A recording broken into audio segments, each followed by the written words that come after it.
Chapter 14. The Balloon Escape. The next morning, the Emerald City was buzzing with excitement. Word had spread quickly. Dorothy, the girl from the sky, was finally going home. The wizard ordered the people to gather in the central square to witness the grand departure. Dorothy hardly slept the night before. She rose early, dressed quickly, and hugged Toto close. Her friends met her outside the palace, each of them changed in their own way. The Scarecrow stood tall and proud, confident in his brains. The Tin Woodman's heart seemed to glow with gentle warmth.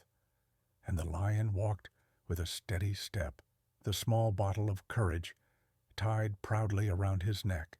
The wizard joined them in the square, smiling nervously. "Come, my dear," he said. "The balloon is ready." Suspended above the crowd was a huge balloon made of brightly colored silk, patched carefully and stretched taut. Beneath it hung a large wicker basket secured by ropes and sandbags. The entire contraption swayed gently in the morning breeze. Dorothy stared up at it with a mix of wonder and fear. "I've never ridden in a balloon," she whispered. "Neither had I, until I landed in Oz," the wizard said with a chuckle. "But it's not so different from flying in a dream." Dorothy stepped closer to the basket. Toto sniffed it with cautious interest. A crowd of green-clad citizens gathered around, cheering and waving. The guardian of the gates wiped his eyes with a handkerchief. "Goodbye, little girl," someone shouted. "Come back someday." Dorothy smiled shyly. Thank you all." The wizard turned to her friends.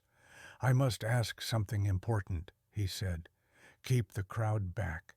If too many people push forward, the balloon may lift before it's ready." The Scarecrow, Tin Woodman, and Lion nodded and stood guard around the basket. The wizard climbed inside and held out his hand to Dorothy. "It's time. Come aboard." Dorothy lifted Toto into her arms and prepared to step in. But Toto suddenly wriggled free. He darted under the legs of several bystanders, chasing a kitten that had wandered into the square. "Toto!" Dorothy cried. "Come back!" She ran after him, pushing gently through the crowd. People stepped aside to let her pass. At that same moment, the breeze shifted. A strong gust swelled the balloon's silk envelope, lifting it higher.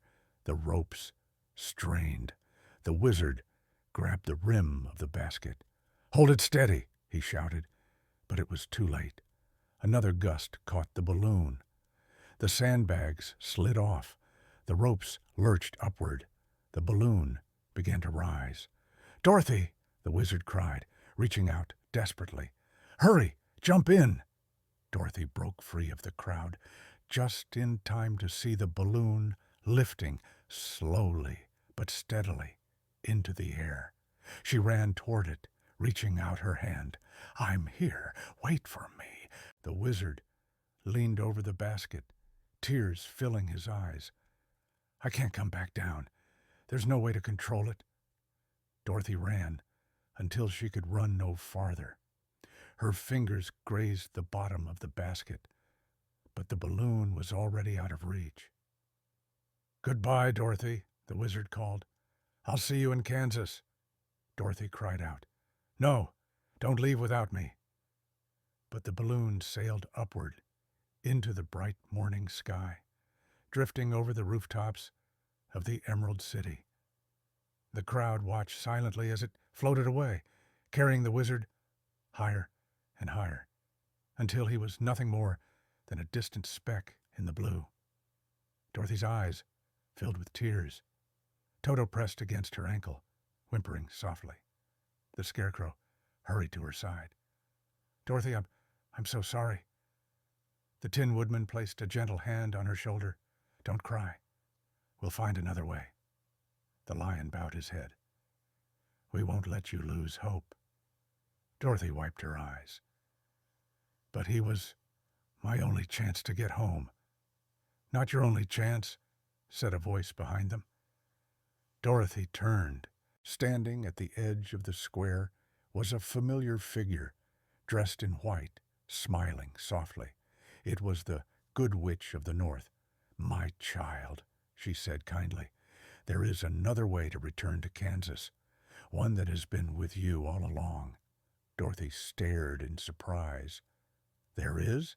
The Good Witch nodded, her smile warm and full of magic.